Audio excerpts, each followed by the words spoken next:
Gaetz, Attorney General, it's appalling. But bluntly, I'd rather have somebody stupid like him.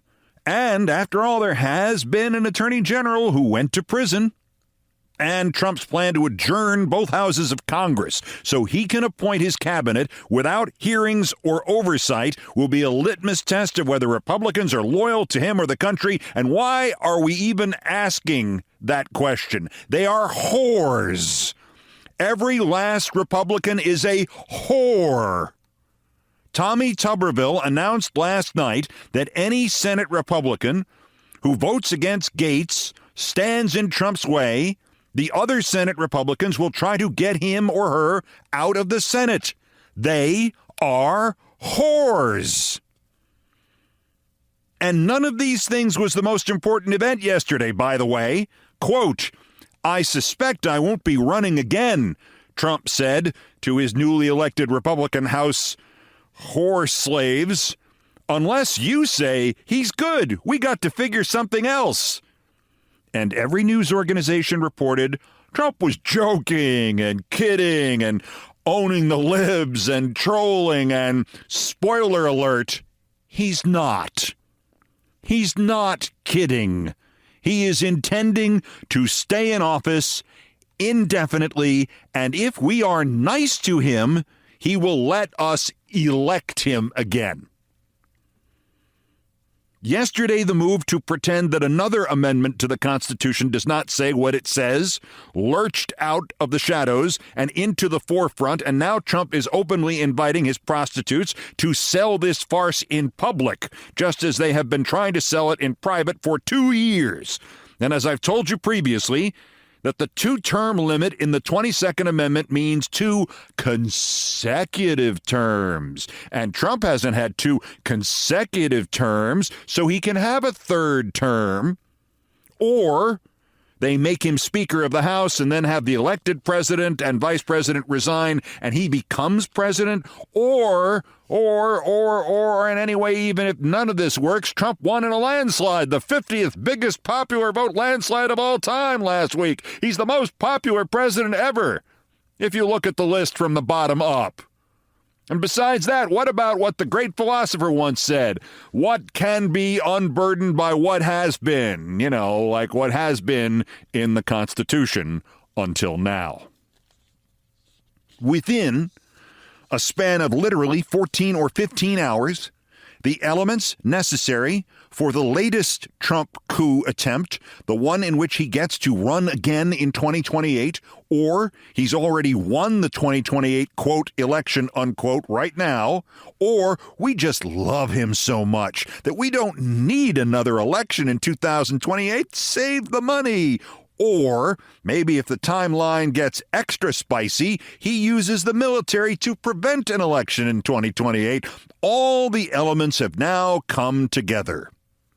This remark about, "I suspect I won't be running again," this seemingly offhand, "oh, you know him, he's always kidding. He's such a kidder. Ask Mike Pence about what a kidder he is." All that wordplay followed the betrayal of Ukraine, and that had followed the wild card in all this, Secretary of Defense designate Mr. Fox Morning fill-in host Pete somebody. I'll get to him.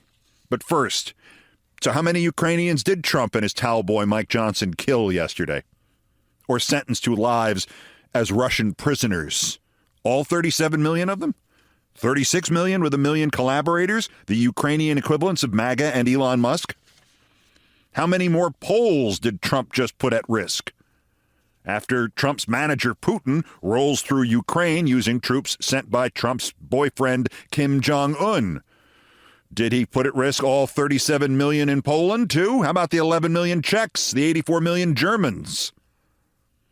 The insider report from the Republican conference before Trump went in to see Biden, quoting the New York Times and Annie Carney, Speaker Mike Johnson told Representative Marjorie Taylor Greene in the closed-door conference meeting today that there would be no more money being sent to Ukraine, according to 2 people familiar with the remark.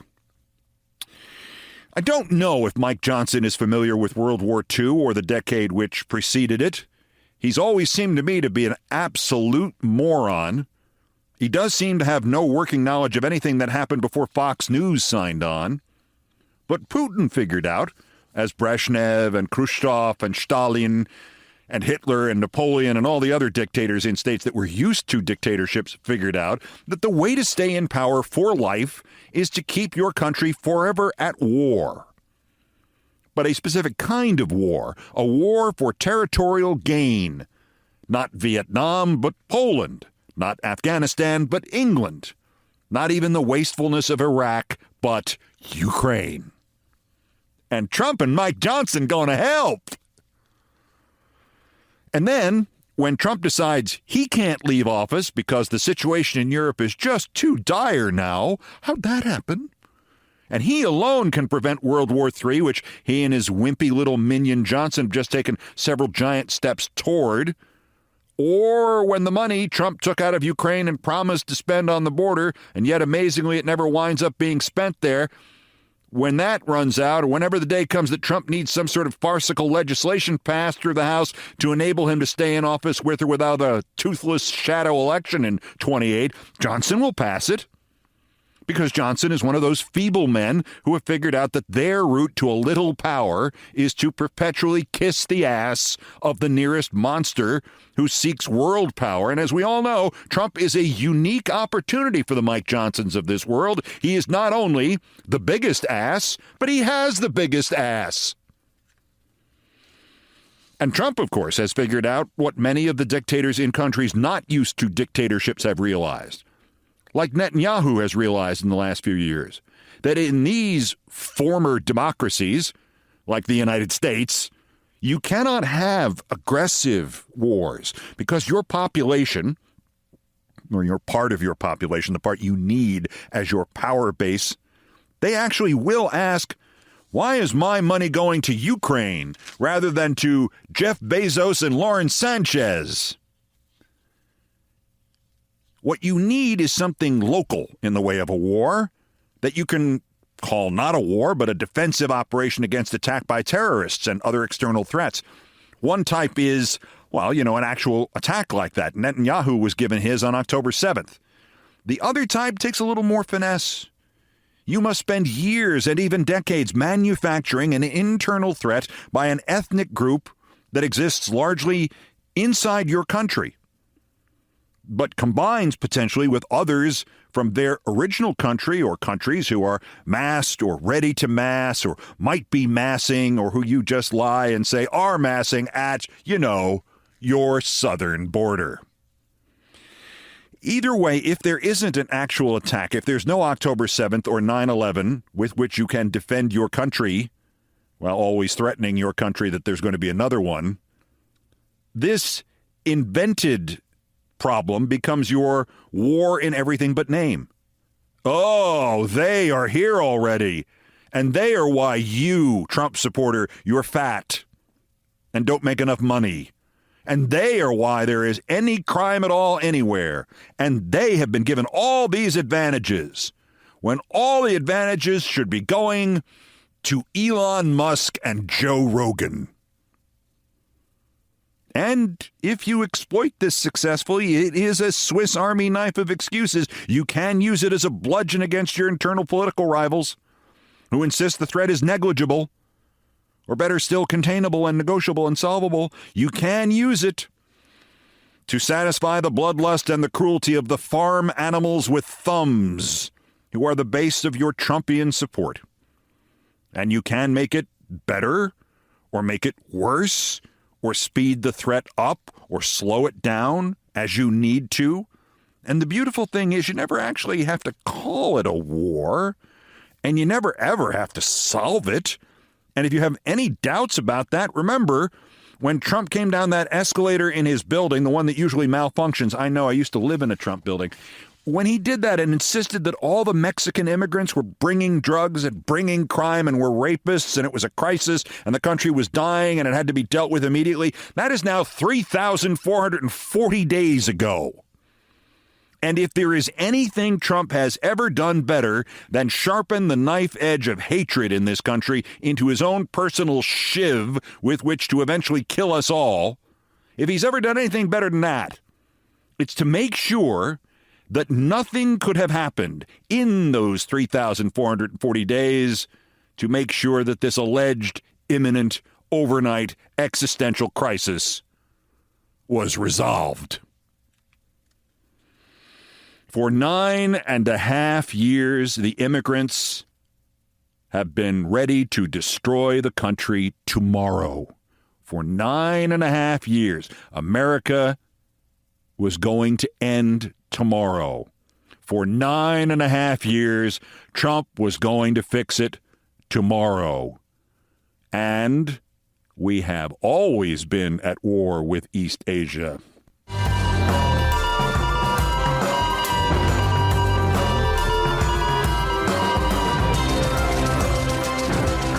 The other part about this, about Trump murdering everybody in Ukraine so he can make a big show of sending all the Ukraine money to fend off those nasty immigrants who have a lower crime rate than the people who were born here and who only pay into our social safety net and almost never take anything out of it. And there's Mike Johnson in the back trying to be seen over the heads of the adults saying, "Remember, I helped.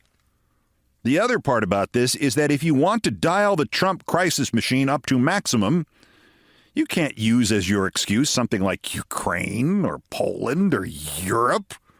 Those places don't exist to the people in the Trump cult. Europe? What part of Arkansas is Europe in? Wyatt, Europe? But you can use Mexico. Even these people pretty much know where Mexico is. And you can say, Stephen Miller, new Deputy White House Chief of Staff in charge of stoking up fears of a zombie apocalypse, Stephen Miller wants to say it at noon on January 20th.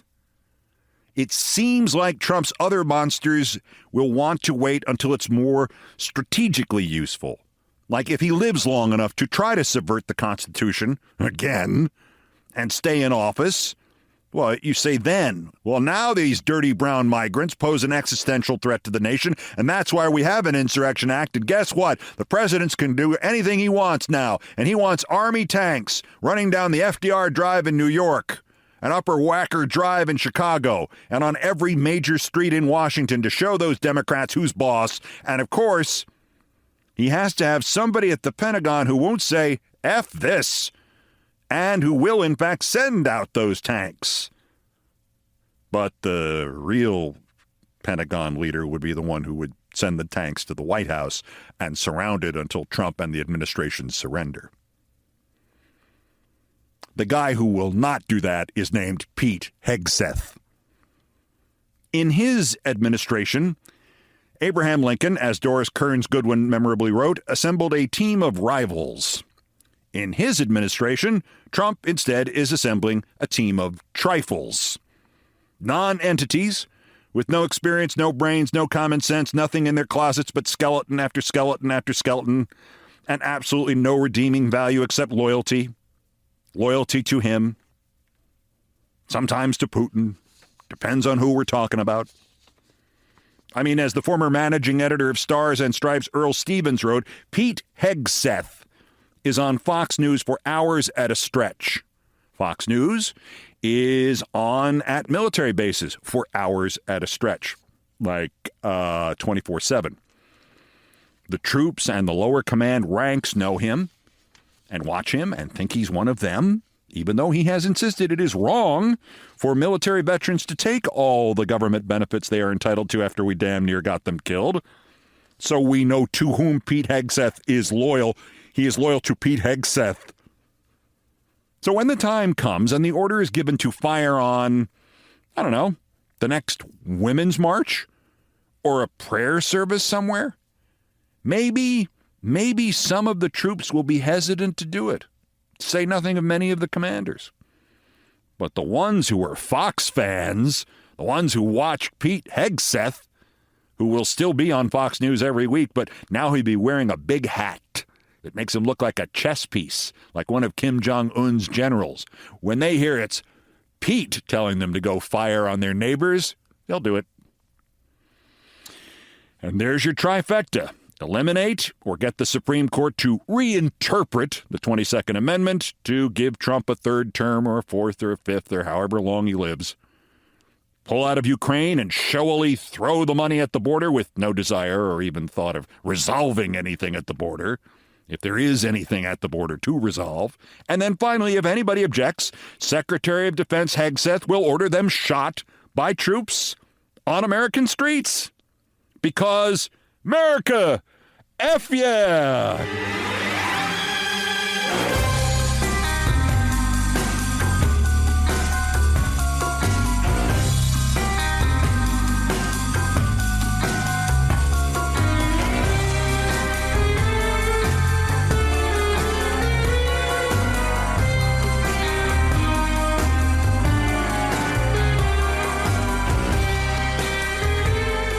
You will notice that the actual support, right now anyway, for turning this country into a military dictatorship run by Trump is very loud, but very thin. So thin that despite all the military psychos on Fox News who support old man bullshit and would like nothing better than to strafe their domestic critics, Trump still could not find one of the weekday Fox psychos to do it.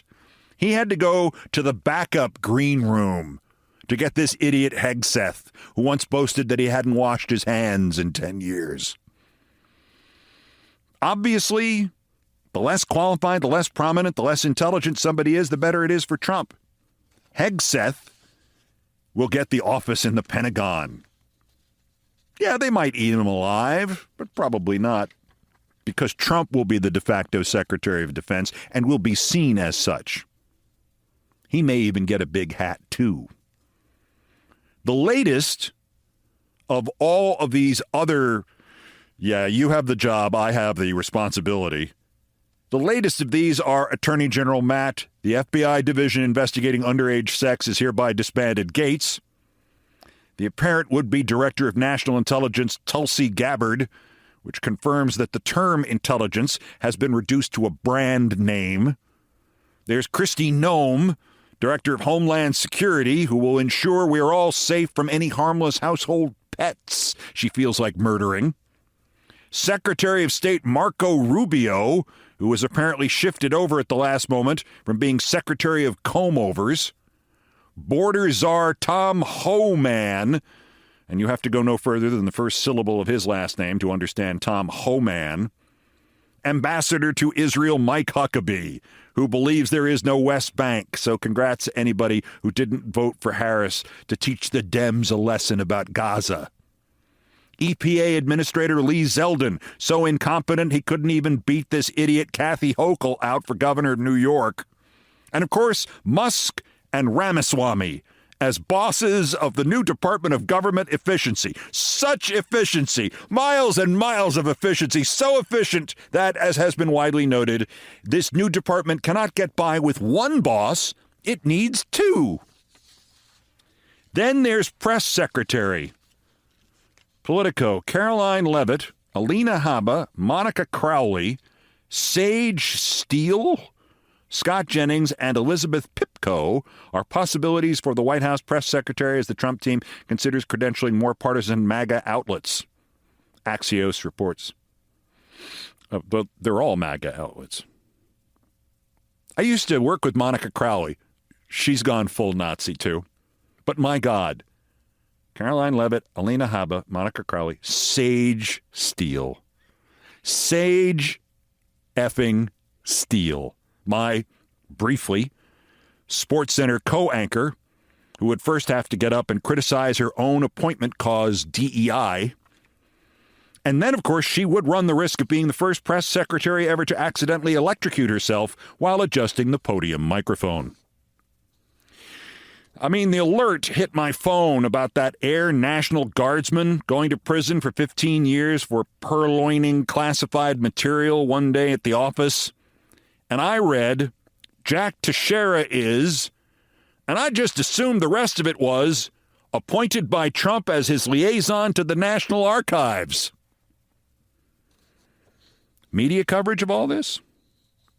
Chuck Todd, quote, these confirmation hearings may just save cable TV for the short term, unquote. P.S. number 1, despite your best efforts to destroy cable TV, Chuck. P.S. number 2, Trump doesn't want any hearings, numbnuts. That's the point of a dictatorship that you still don't see and won't see coming because, frankly, Chuck, you're too stupid to believe anything that hasn't happened before might happen now. When the president is a treasonous criminal who needs to stay in power until he dies or he goes to jail. What? This just in, Chuck Todd is the new Trump White House Director of Communications. I'm making that up, I think. Yeah, it sounds like they're just trolling us at this point, but they're not. There is a through line in all of them. Gaetz, Hegseth, Gabbard, Noem, Homan, Rubio, Zeldin, Huckabee, Musk, Ramaswamy. There's a through line, besides the fact that they could have just as easily been the cast of the next season of Dancing with the Stars. They are all idiots who think they are geniuses. And they not only would never think to not do something Trump told them to do, they would never think of something that Trump didn't tell them first. They are utterly empty vessels, chosen so Trump can say, I think you should do this to this guy. And they can say and believe, I just thought of this to do to that guy.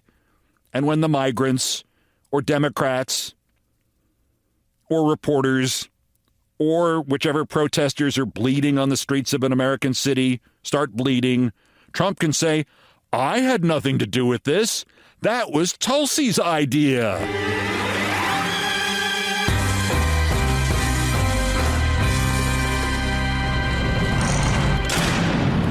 All the evidence suggests that the insane Roman Emperor Caligula did not actually name his beloved racehorse Incitatus as consul.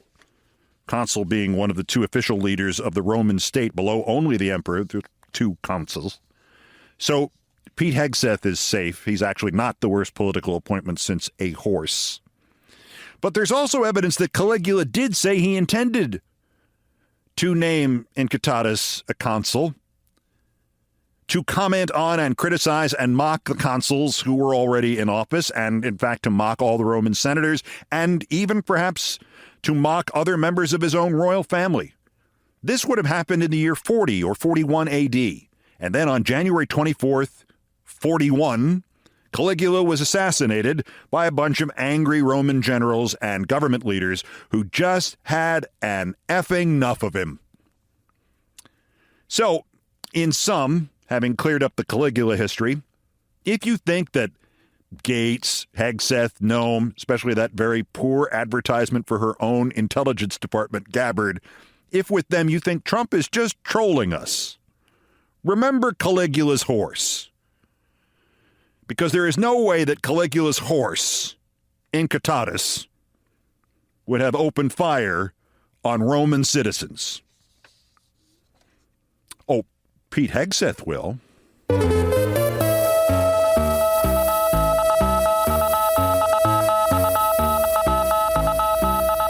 One last thing. Trump went to the White House yesterday. And in the public photo op, President Biden emphasized that there will be a peaceful transfer of power. And I have two questions for you to ponder. The first question is, why did Biden say that? The second question is, do you think President James Buchanan said something like that to President-elect Lincoln in 1860? So, good news? You want good news? Hang on a second. I have some good news here somewhere. Oh, wait a minute. How about the continuing signs that the man who may do the most to make sure Trump's presidency is a disaster and he leaves not late but early is Putin? Or maybe it's Steve Bannon. There is already infighting inside the Trump dictatorship. Plus, there's Newsy Olivia Newsy News. That's next. This is an all-new edition of Countdown. This is Countdown with Keith Olbermann.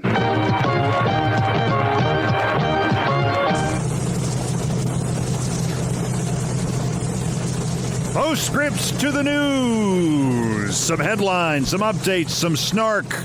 This is the Countdown Podcast, and these are the places where there's news. Dateline Washington, Special Counsel Jack Smith. He tried. Thousands didn't. Will beat Trump, at least in small letters. Smith will resign and end the federal cases against Trump and release a report about the insurrection prosecution. What is in the report? To what lengths will Trump go to try to stop its publication?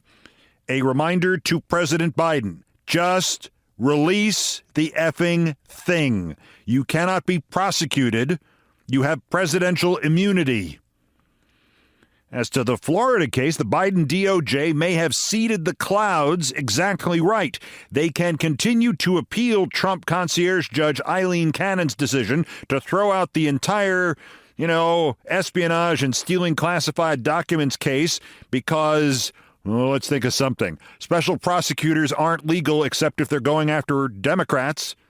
They can continue if they drop Trump as a co-defendant and only continue to appeal her decision and only continue to go after his co-weasels, Walt Nauta and Carlos de Oliveira. Dateline Moscow. Boy, Putin just continues to signal that what Trump thinks he's going to do to America, Putin has already done it to Trump yesterday afternoon and with earmuffs. Remember the claim that after Putin stiffed Trump and did not call him after election night? Remember the claim that they finally had talked? The Kremlin is denying that. Spokesman Dmitry Peskov told the BBC there has been no phone call. Quote, it doesn't correspond at all to reality. It's completely made up. It's false information. There was no conversation. More interestingly, from TASS, the Russian state propaganda agency, the headline, Trump to rely on forces that brought him to power. Russian presidential aide Nikolai Patrushev agreed that Trump, when he was still a candidate, made many statements critical of the destructive foreign and domestic policies pursued by the current administration. In his future policies, including those on the Russian track, U.S. President-elect Trump will rely on the commitments to the forces that brought him to power rather than on election pledges. Russian presidential aide Nikolai Patrushev told the Daily Kommersant in an interview, the election campaign is over, Patrushev noted. To achieve success in the election, Donald Trump relied on certain forces to which he has corresponding obligations. As a responsible person, he will be obligated to fulfill them. Well, we've never actually seen a Russian dictator who owns his own American president telling him in slightly veiled language that there are a hell of a lot of windows in Washington and that if he doesn't do what he's told, he might be pushed out one of them. But that sure sounds like that. Relied on certain forces. What forces? Oh, Kremlin forces. Dateline Mar-a-Lago. Guess who's already up the creek in the Trump mire? Elon. Elmo. It was apparently him who told everybody that he was on the call between Trump and President Zelensky. Turns out, per Politico, Musk happened to be in the room with Trump when the call came through. To quote the entirety of the Politico report about Musk's future or non-future with Trump, Musk is, quote, starting to wear out his welcome with some in Trump's orbit. After initially making a huge splash with his endorsement made just moments after the July attempt on Trump's life, some insiders now say he's become almost a comical distraction. No. Hanging around Mar-a-Lago, sidling into high-level transition meetings, and giving unsolicited feedback on Trump's personnel decisions. Quote, Elon is getting a little big for his britches, one insider tells Playbook. What? Elon too big for his britches? Mr. Musk, time for more Ozempic. Dateline the White House. You know who else is on to Elon Musk? Steve Bannon is on to him. So Musk tweeted out something. I used to think Bannon was smart and evil. Now I just think he's evil. Steve Bannon retweeted it. This is on Truce, whatever the name of Trump's social media platform is. So Musk is quoted as saying, I used to think Bannon was smart and evil. Now I think he's just evil. And Bannon said, smart enough to turn you down to your face every time you came to the White House for a taxpayer bailout, evil enough to call you out as a running dog for your paymasters in Beijing. So the Musk-Trump thing and the Musk-Putin thing are both going well. Maybe there's a way out of this yet. Dateline Brooklyn. Here is the rare good point from Nate Silver that isn't just numbers. Trump, he notes, starts out unpopular and will likely sink from here. According to the National Exit Poll, this is Silver writing, Trump was elected with a tepid 48% favorability rating. However, he actually won 9% of voters who had an unfavorable view of him. These people may have seen Trump as a superior alternative to Harris, but will be less tolerant now that he has no more elections to run in. Well, we think. In the same poll, 44% of voters have a very unfavorable view of Trump, so the ceiling on his popularity is likely to be fairly capped. 48%. That's not even. This could be, Silver says, akin in history to 2004, when George Bush got elected by a razor-thin margin, announced he had won a mandate, insisted the world was his and he was going to use all his political capital.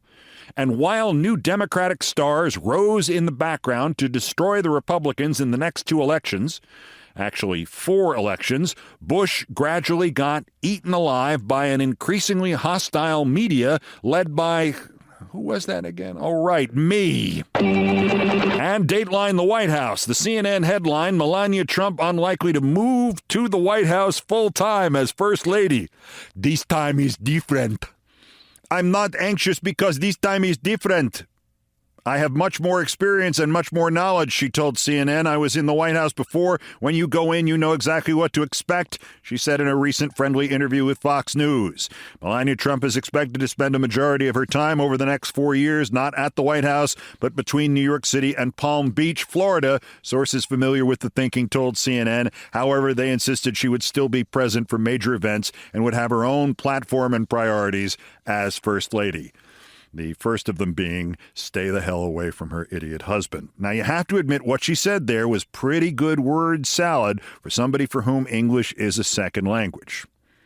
The role of Melania Trump will be performed tonight by Alina Habba. And Dateline Washington. So if you wondered whether or not the limp-dicked coverage of Trump during the campaign by CBS News, NBC News, and ABC News could not have had anything to do with Trump's win, think again.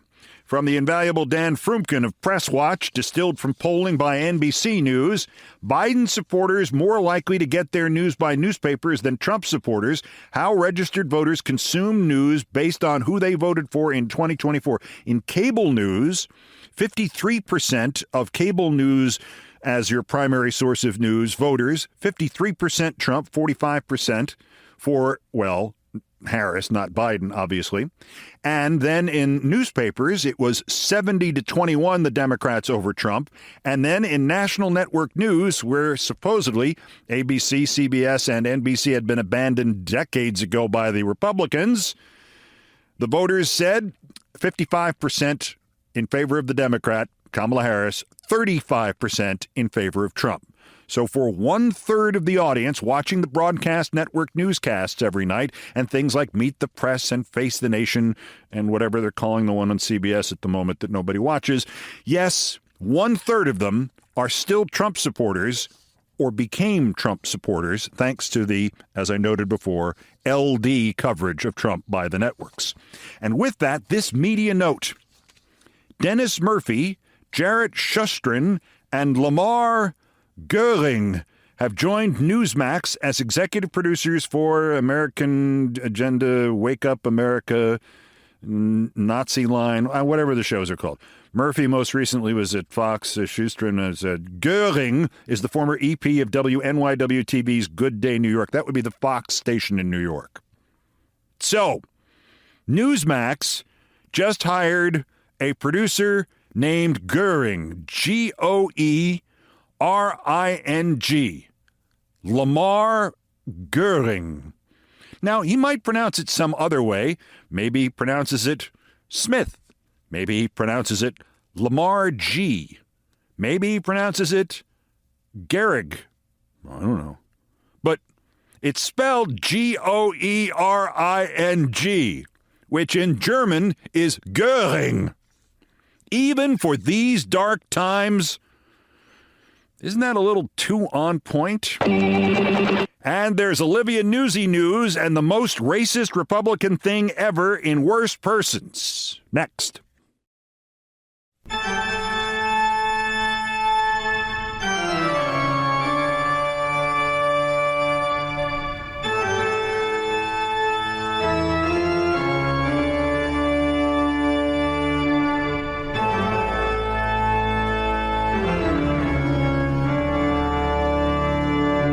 Believe it or not, there are still more new idiots to talk about. Yes, it's the semi-weekly roundup of the miscreants, morons, and Dunning-Kruger effect specimens who constitute today's other worst persons in the world. The bronze? Worse? Olivia's back. No, that's not what I mean. I'm not going to tell you about Olivia's back. I'm meaning she's back in the news. Newsy in the news.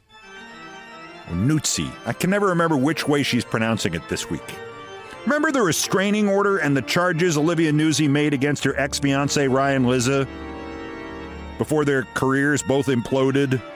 And the stories about going to the FBI and he hacked her phone and revealed all the RFK Jr. stuff, and he was a stalker and he blackmailed her into sex and staying into their relationship, and most importantly to her, blackmailed her to stay in the book deal.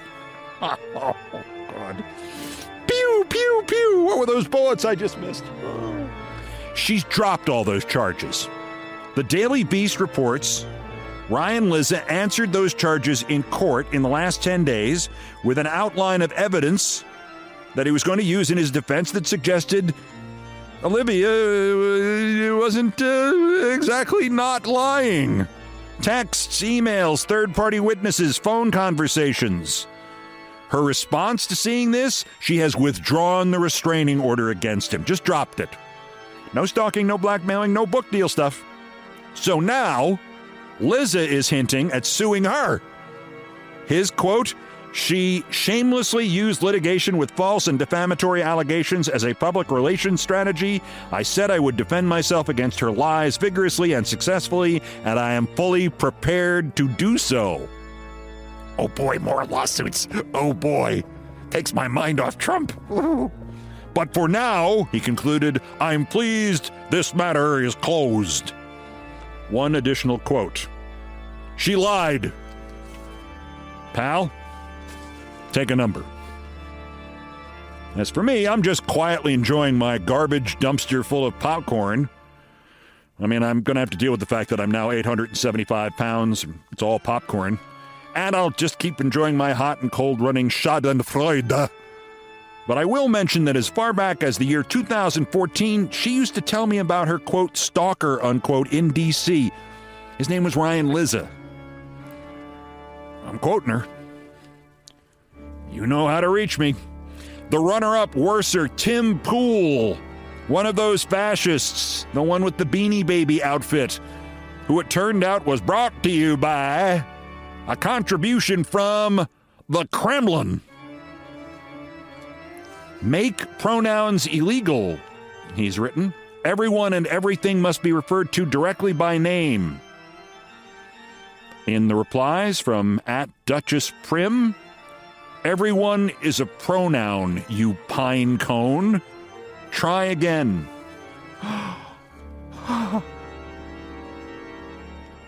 The best thing all week, that is the new insult, you pine cone. Poole says he was just trolling here. He knows everyone and everything are pronouns. That was the whole point. He wanted to get. Who are you writing to, Poole? You're talking to conservatives. If you knew that everyone and everything is a pronoun, you're the only one of the crowd who knows that, because the rest of them have a collective IQ of 107. The best part is the insult. You pine cone! Hey! F you pine cone! Thank you, Duchess Prim. You have introduced one of the great new insults of the century. Dear listener, won't you use it today and tell the others of the good news, you pine cone? But our winner, the worst. Now, this is a month old. Somehow I missed it. The Independent just published it. The guy in it is so Republican, he should be continued on to the adjacent Republican. At a bipartisan forum in Idaho, Republican State Senator Dan Foreman got into a heated exchange with Democratic House 6 District candidate Trish Carter Goodhart. They were talking about discrimination, and somebody said there wasn't really any discrimination in Idaho, and Carter Goodhart says that she then said just because someone hasn't personally experienced discrimination doesn't mean it's not happening. And that is when Republican Senator Foreman screamed, "I'm so sick and tired of this liberal bullshit." And looking at Ms. Carter Goodhart, he added, "Why don't you go back to where you came from?" Trish Carter Goodhart is Native American. Nez Perce, just for the record. Native American in Idaho. She is home. She is back where she came from. Senator Foreman denies he said this, but attendees, including a state representative, said they heard it. And then in real time, after he said, "Why don't you go back to where you came from," to the Native American, the Native American, Ms. Carter Goodhart, asked the unanswerable rhetorical question, "Where am I supposed to go?" Well, we all know where State Senator Foreman is supposed to go. Hell. But first, he should go into the Trump administration as Secretary of Pine Cones. Idaho State Senator Dan, why don't you Native Americans go back to where you come from, Foreman? Today's other worst person in the world.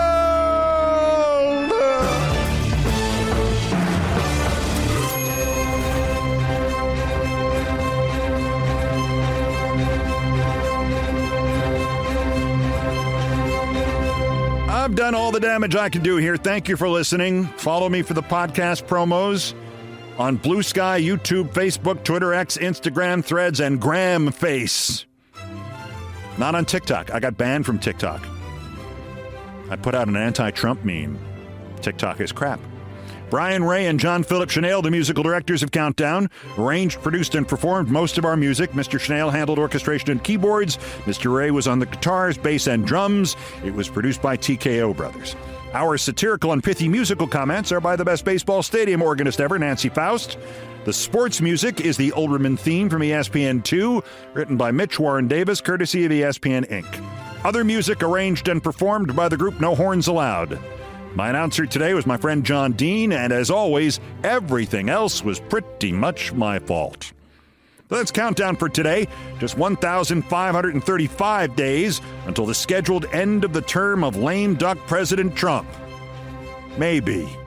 The next scheduled countdown is Monday. Still playing this by ear on the schedule. I may do some shorter 8, 9, 10-minute editions as news warrants. I mean, Trump could appoint a horse to his cabinet, especially if he doesn't have a confirmation hearing. Wilbur has been named Secretary of Oats. We'll see how the schedule works out. 2 at least a week. Schedule Monday and Thursday make the most sense for me. In any event, as always, bulletins as the news warrants. Till the next one, whenever the hell that is, I'm Keith Olbermann. Good morning, good afternoon, good night, and good luck.